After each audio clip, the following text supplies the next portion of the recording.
velasquistas entre el año 69 y el año 73, ¿no? Antes de que sea removido por el golpe de Estado de Morales Bermúdez, esos cambios que fracturaron el sistema oligárquico y sumamente conservador que había en el país, no culminaron, ¿no? Seguramente no iban a poder culminarse con el propio velasquismo, porque al final la ruptura, ¿no? La fractura completa del sistema oligárquico requería una movilización social nacional que no se produjo, y todo quedó un poco encapsulado en las Fuerzas Armadas, ¿no es cierto? Pero, y ahí viene lo importante, creo que diferentes fuerzas políticas, sobre todo de izquierda, ¿no? Que era lo que entonces podríamos denominar fuerzas progresistas, ahora en general se habla del progresismo, porque se entiende que iban a llevar adelante al progreso, ¿no? Al país. Bueno, esas fuerzas, lamentablemente, en su inmensa mayoría, no entendieron y no vieron el carácter democrático, el carácter nacionalista de estos cambios y el proceso modernizador que eso implicaba. Entonces, lamentablemente terminaron sumando fuerzas con los sectores oligárquicos, ¿no? Y bloquearon estos cambios. Yo creo que desde ahí, a estos casi 50 años, el Perú ha vivido lo que sociológicamente, políticamente se denomina un empate catastrófico, ¿no? Donde nadie gana, todos pierden, ¿no? Perdió la oligarquía porque no pudo recomponerse completamente, no pudo desmontar y hacer una contrarreforma con Belaúnde y luego con Alan García y posteriormente con Fujimori, y tampoco ganó o ganaron las fuerzas nacionalistas democráticas porque las reformas no lograron consumarse, no lograron cristalizar. Entonces, gran parte de mordernos la cola, de darnos vuelta y estar en el mismo lugar, en un empantanamiento, tiene allí una razón histórica, ¿no? Social y política decisiva. Creo que por eso nuestro país, ¿no es cierto?, sigue entrampado en una situación sin salida clara, ¿no? Y ahora, ¿qué es lo que demuestra la actual crisis? Dentro de todo un esquema de régimen y de gobierno neoliberal, ¿no?, que se inaugura con Fujimori y adquiere carácter constitucional en 1993, lo que demuestra es que no es viable. Como ustedes saben, las consecuencias de este grave evento sanitario, ¿no?, del COVID-19, ahora coloca al Perú como uno de los países con mayor cantidad de muertos y de enfermos por miles de habitantes, ¿no?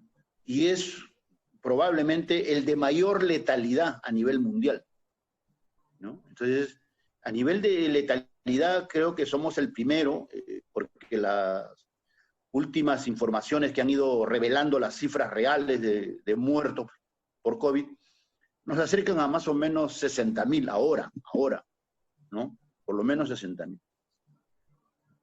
Y si se dice que los infectados serían 500.000, que probablemente sean más, un poco más, estamos hablando del 10% de muertos por enfermedad producida, que es el más alto del mundo, ¿no? Los más altos están, lo que se ha establecido como cifra de referencia, las más altas han estado alrededor de 5%, 4.5, 5%. Nosotros estamos en 10 y algo más de 10. Eso no es solamente incompetencia de Vizcarra, lo es en gran parte, pero sobre todo, ¿no?, expresa la forma en que el modelo neoliberal ¿no es cierto?, redistribuye la riqueza producida en el país, ¿no?, y los recursos y partidas que se asignan para políticas sociales. En este caso, básicamente, salud, ¿no?, educación, vivienda, vamos a decir, ¿no?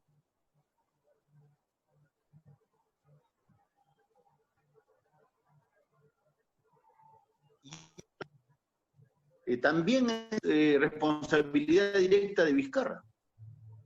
Ustedes deben saber que hasta el año 2017 el PBI que se destinaba a salud estaba en 3.4%, ¿no? El promedio en América Latina está más o menos en 4%, ¿no? Los países que tienen una mayor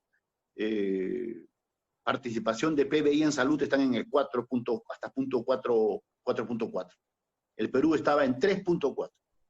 A partir del 2018, ya con Vizcarra en el poder, ese porcentaje baja a 2.2, ¿no?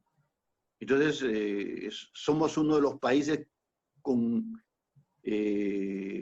inversión en salud de los más bajos en la región, de los más bajos. Y para terminar esta parte y volver a la relación con el Bicentenario, solamente digo lo siguiente. Vizcarra está demostrando ser no solamente uno de los presidentes seguramente más incompetentes que hemos tenido.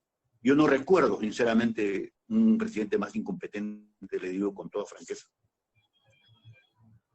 Y no solamente eso, sino creo que hay un error, no es solamente un error, sino una falta, ¿no?, a su responsabilidad como alto funcionario, con una sistemática mentira y falseamiento de la realidad.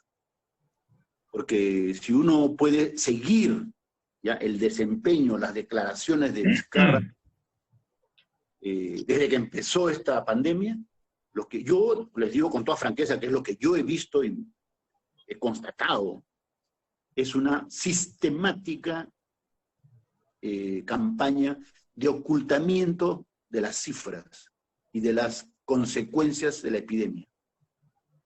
Y lo más grave de todo, no por falta de información, ¿ya?, no por falta de conocimiento, ha sido consciente, o sea, ha sido una manipulación de cifras sistemática y consciente con dos ideas, ¿no?, de que no había necesidad, ¿no?, de hacer una movilización de recursos de manera excepcional del Estado para atender eso, y la otra es la idea de que esto iba a pasar. Era una cosa efectivamente grave, pero pasajera, unos 60 días, 90 días. Pero todo se ha ido agravando.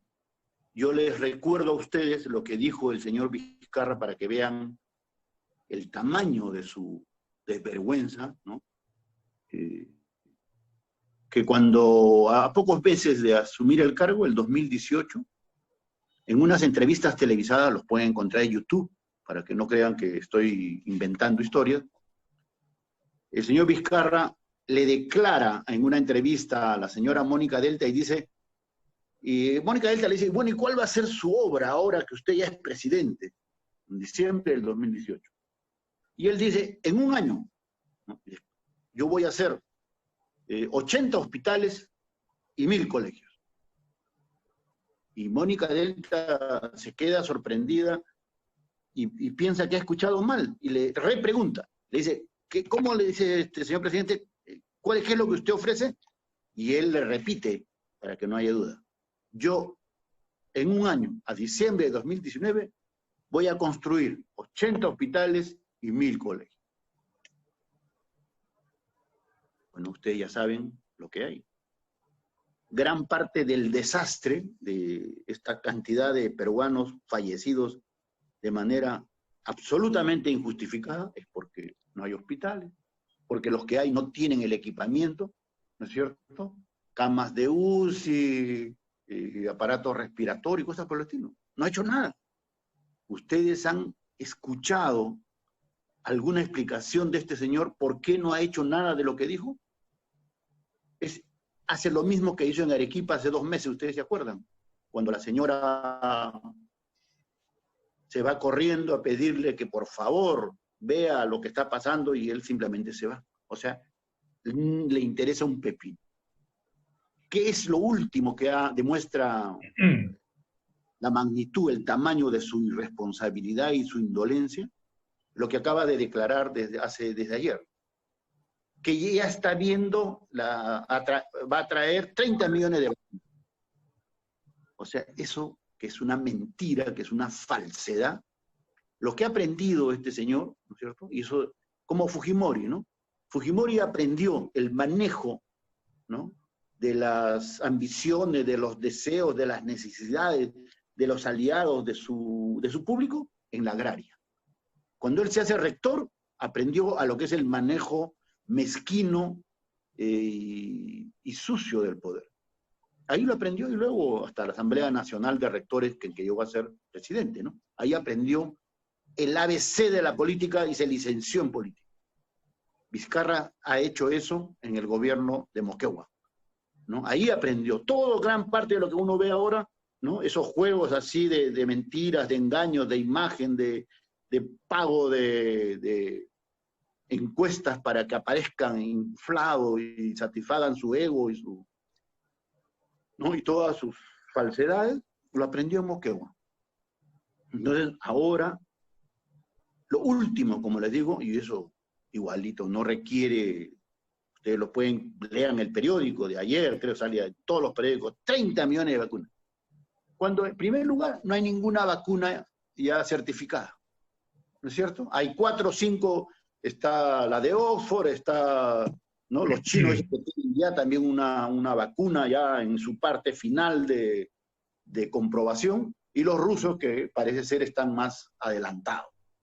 Pero ninguno hay que diga, esta es la vacuna y acá está, ¿no? La OMS ha certificado y acá. No hay ninguna. En primer lugar.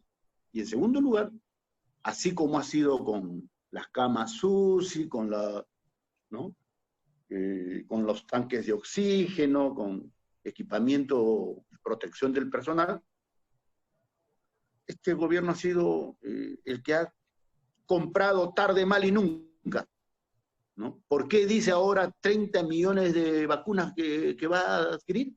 Porque la gente está desesperada y ya sabe que no es posible, ¿no?, que tenga atención médica, lo saben todos, no solamente nosotros los mejor informados, hasta el hombre más sencillo, más alejado de los sistemas de comunicación lo saben. ¿Por qué? Porque la gente se está muriendo en su barrio, en su pueblo, porque los hospitales ya no lo pueden atender. Entonces, como Vizcarra ya sabe que eso no lo puede seguir ocultando, ¿no?, lanza esta mentira que a todo el mundo lo va a aliviar. ¿Por qué? Porque todo el mundo ya comienza a pensar, a esperanzarse que van a haber vacunas. Como ustedes saben, ninguna vacuna va a poder aplicarse en este país antes del verano del 2021. Siendo optimistas, ¿no? Así que lo que tenemos de acá hasta fin de año, no hay nada que tiene que ver con la vacuna. Y Vizcarra lanza eso, ¿no?, para calmar la desesperación y ya la indignación de la gente. Termino con este capítulo. Vizcarra, lamentablemente, en mi opinión, incluso uno podría decir que su función, su desempeño, es peor que el de PPK. ¿Por qué? Porque PPK era un representante orgánico, ¿no?, acá de la burguesía compradora, de esta neooligarquía que se ha reciclado y que es el que tiene el control ahora del modelo neoliberal. Era el representante orgánico. Pero Martín Vizcarra es un sirviente. O sea, la CONFIEP le dice, siéntate, y él se echa. ¿Ustedes saben qué significa que haya destinado 60.000 millones de soles para los bancos, la AFP y la gran empresa, que son lo mismo, ¿no es cierto? Porque ustedes saben, los bancos son los dueños de las AFPs. Y las grandes empresas, los Preci, ahora los Rodríguez Pastor, ¿no es cierto?, los Benavides, son los dueños de esos bancos. y los Romero. Entonces, a esa gente, a ese grupo, le ha dado 60.000 millones de soles.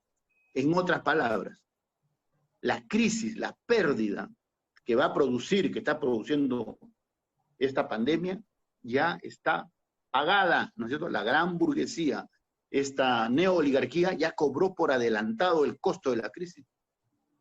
Lo que no han cobrado y están muriéndose de hambre son los trabajadores, los pobres. Se han flexibilizado todos los mecanismos laborales. Prácticamente no existe un Ministerio de Trabajo, no existe una política laboral, ¿no?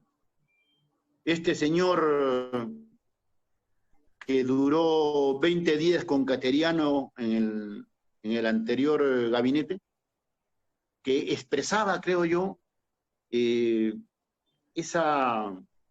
desprecio, ¿no? Ese ninguneo total al pueblo, a los trabajadores, ¿no? Porque era el señor que le habían sacado, publicado, los chats donde él se refiere cuando había ido a hacer como abogado a ver un caso en Huancayo.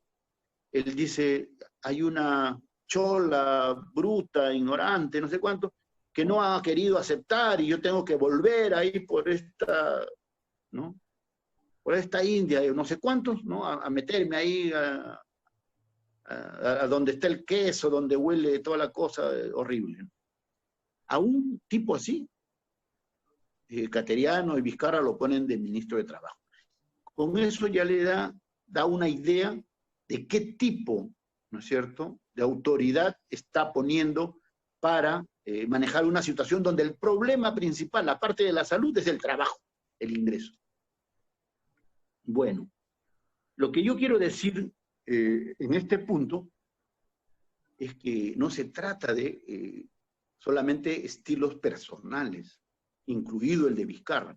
Bueno, ni hablar de Cateriano, ¿no? El problema de Cateriano es que él vendría a ser el equivalente de PPK en este gobierno, hubiera sido, ¿no? El representante orgánico, el tipo que se mueve, ¿no es cierto? Es el ahijado y socio de Vargas Llosa, que se mueve como un representante natural de la oligarquía, de la neooligarquía, ¿no es cierto? Como un señor, el señor al viejo estilo, ¿no es cierto?, de la época oligárquica. Pero fiel, ¿no?, y confiado en ese estilo, ¿no?, de todopoderoso, hizo una presentación en el Congreso, como ustedes ya saben, ¿no?, donde fue, y no fue a pedir el voto de confianza, la aprobación, fue a anunciar a todo ese Congreso de, ¿no?, según él, seguramente de cholos, malolientes, lo que sea, de pichiruchis, les fue a anunciar lo que él iba a hacer. Y entonces ya habló, pues como ustedes saben, 4 horas, ¿no? Y les detalló todo lo que él pensaba. Y ahí hay gente, pues seguramente hay gente incapaz, poco preparado, negociados, también corruptos, en fin. Pero también hay gente con un poco de dignidad, pues, ¿no? Y hay otra gente que tiene una relación, un poco de respeto por sus electores, por sus vecinos. Entonces todo eso se unió, y también seguro con la mafia de los colegios y las universidades privadas, seguramente. Pero todos esos se unieron para rechazar una actitud, una conducta de un premier que iba a entrar en funciones que era ofensivo, ¿no?, que era humillante, y por eso en buena hora que fue defenestrado. Pero lo que quiere decir ese hecho, que puede tomarse como anecdótico, además de su importancia política, revela la manera como Vizcarra y este gobierno entienden, ¿no?, los problemas del país. Entonces, que es básicamente sentirse, ¿no?, gestionadores de intereses de la gran burguesía, de la CONFIEP. Entonces, en realidad, el señor Vizcarra es un operador de la CONFIEP, como les digo, un sirviente de la CONFIEP. Entonces, en los últimos 60 días, y sobre todo antes de la emisión, ¿no?, de esa decisión de darle 60.000 millones de soles, hubieron varias movidas, ¿no? alguna campaña de periódicos, las declaraciones de este oficial retirado Montoya, Jorge Montoya, aparentemente algunos movimientos que revelaban presión, ¿no? Y cierta confrontación con Vizcarra. Y en realidad era simplemente para apresurar el otorgamiento de esa inmensa cantidad de dinero, y en segundo lugar, para hacerlo básicamente para ellos, para la CONFIEP. Entonces ustedes van a ver que ni el 5% de lo otorgado a la CONFIEP ha ido para micro y pequeña empresa, que es donde está la inmensa mayoría de trabajadores, de pequeñas empresas, de informales. Entonces, esa es la manera como se han usado los recursos del país. Entonces, lo que está sucediendo es una cosa aberrante, ¿no es cierto? Es indignante, porque se está muriendo la gente, porque este gobierno, el señor Vizcarra, es no solamente incompetente, sino indolente. ¿Por qué? Yo le digo por dos cosas. ¿Cuáles son las dos cosas que están produciendo esta inmensa cantidad de muertos en el Perú? Bueno, ya no vamos a decir la ausencia de una buena atención primaria, ¿no? Que sería la cosa preventiva que es clave para evitar una masificación de las enfermedades y su necesaria e inevitable hospitalización. La primera es oxígeno, ¿no es cierto? Una buena parte de la gente que se interna o que se enferma se muere porque no tiene oxígeno. Y ustedes saben, eso ya está publicado, que no hay oxígeno porque el año 2010 o el año 2011, en el gobierno de Alan García, los ministros de esa época, o el ministro de esa época, prácticamente privatizó la producción de oxígeno y lo entregó a uno de los laboratorios que produce eso, cuando puso como condición, ¿no? Que sería que el único oxígeno que podría utilizarse médicamente era el que tuviera un rango de 98 a 100, ¿no es cierto?, de calidad. Cuando todos los estándares internacionales te dicen que a partir del 90% ese oxígeno que se produce en esas plantas es sanitario, es de uso sanitario. Entonces fue una maniobra, no sé, de privatización, ¿no? Seguramente que con mucho dinero bajo de la mesa, lo que Alan García propició con este ministro. Por eso es que nadie produce mucho oxígeno. Y en segundo lugar, el problema de las camas UCI y de la hospitalización. Ya ustedes saben que todos los hospitales han colapsado, no hay camas UCI, no hay equipamiento de oxigenación, en fin. En algunos países, así México, Chile, creo que hasta Colombia, en fin, para no hablar de Europa, los gobiernos han confiscado la administración de clínicas, de las clínicas privadas. El estado de emergencia faculta al Estado, al gobierno, a que pueda tomar medidas extraordinarias, ¿no?, garantizando el bien de la población, la vida de la población. En otras palabras, Vizcarra tiene todos los instrumentos legales por los cuales él podría intervenir a todas las clínicas del Perú, a todas las clínicas privadas y a todas las plantas productoras de oxígeno. Y decir, mientras dure la pandemia o hasta fin de año o hasta verano del otro año, el Estado administrará todas las clínicas privadas y todas las plantas de oxígeno. No lo hacen, como les digo, porque es un sirviente, ¿no es cierto?, de la CONFIEP. No quiere ni la menor colisión con lo que viene a ser, ¿no?, la propiedad privada.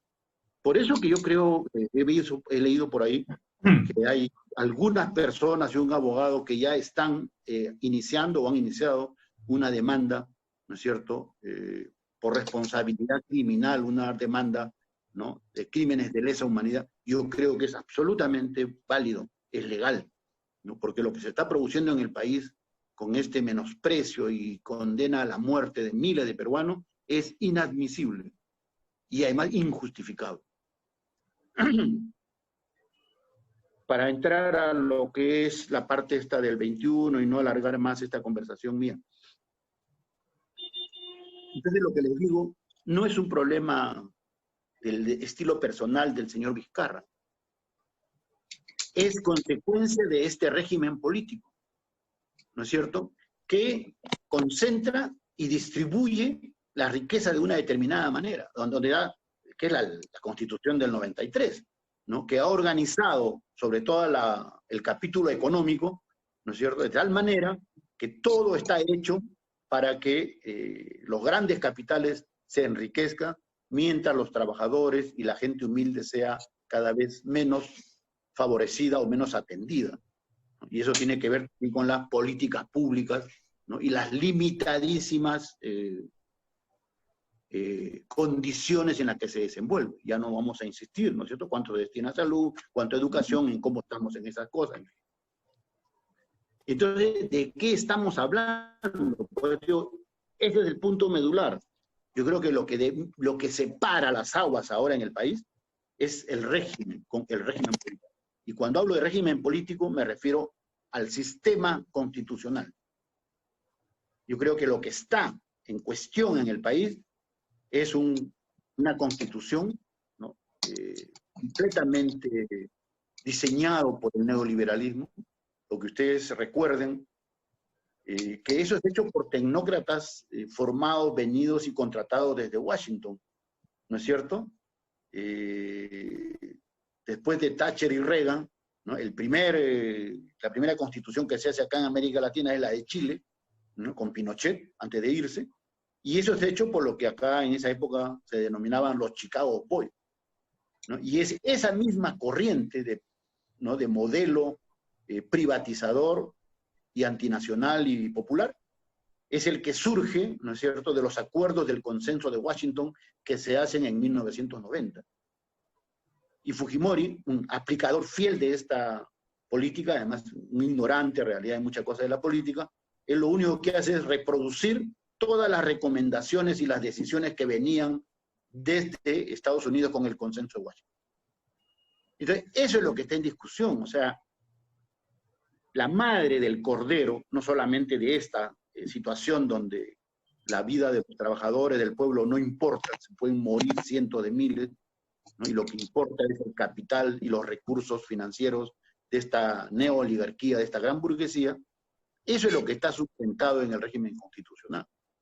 Entonces yo creo que ahora lo que divide el campo en el país es los que están por cambiar esta constitución, por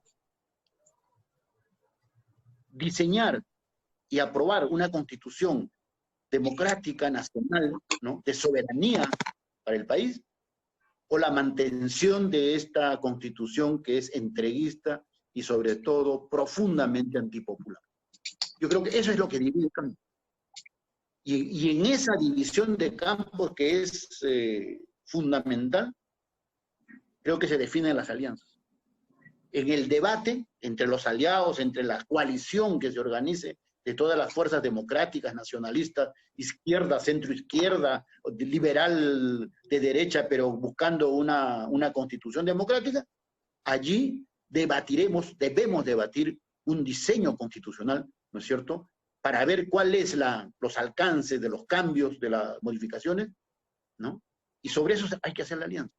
¿Ya? Dejémonos de si fulano va a estar, sutano no va a estar, si le dijo a la señora tal cosa. Por favor, las alianzas políticas y las luchas políticas nunca se hacen, ¿no?, con menudencias de esa naturaleza. Siempre a lo largo de la historia, desde que empezó la política, son los programas, las propuestas, ¿no es cierto?, y su correlación con la realidad, los que definen las alianzas, las aproximaciones y los alejamientos, ¿no? Yo termino con una última cosa, una última reflexión final. En el caso nuestro, ¿no?, me refiero a los que tenemos una noción de la historia de nuestro país y consideramos que no hay borrón y cuenta nueva con el pasado. Nosotros somos parte de esa historia. Entonces yo creo que hay una razón histórica de peso también, ¿no?, por la cual la propuesta de estas fuerzas verdaderamente democráticas y nacionalistas tiene que ser un régimen constitucional diferente. ¿Por qué? Porque lo que estamos haciendo, y no debemos ser cómplices nosotros, es celebrar un bicentenario falso un bicentenario bizarro, ¿no es cierto? Un bicentenario que cambió el Perú colonial por un Perú semicolonial, por un Perú donde ya no eran los españoles los que controlaron y organizaron el Estado a través del virreinato colonial, sino eran sus hijos, ¿no? Que luego devinieron los encomenderos, los administradores, ¿no es cierto? Hijos de españoles nacidos acá, que luego devinieron en los que controlaron esa nueva república. Por eso que lo que hizo esa nueva república fue construir el sistema oligárquico que, como nunca en la historia del Perú, ni siquiera en la época de la colonia, significó la expropiación y la pérdida de derechos de la nación indígena, de la masa indígena. Todas las grandes haciendas, los grandes latifundios que se han construido y que fueron liquidados con Velasco el año 69, nacen, ¿no?, durante el periodo republicano, sobre todo a finales del siglo XIX, ¿no es cierto? Eso es lo que se quiere celebrar en este bicentenario, y creo que nosotros tenemos que cuestionar eso, denunciar eso, demostrarle al país, informarle al país la verdadera naturaleza de lo que significó la independencia y por qué necesitamos una independencia real, que debería ser, ¿no es cierto?, empezar en este bicentenario con una constitución democrática nacionalista. En mi propuesta, en mi versión,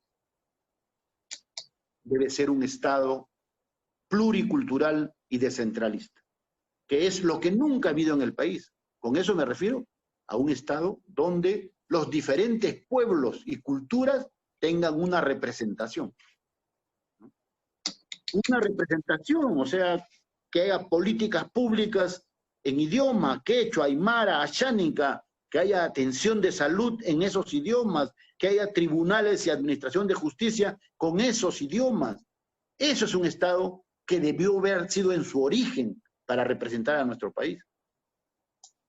Y ese Estado solamente puede llegar a ese tipo de políticas públicas si es verdaderamente descentralista, ¿no? Seguramente en la actualidad Lima concentra la mayor cantidad de población quechua hablante, ¿no?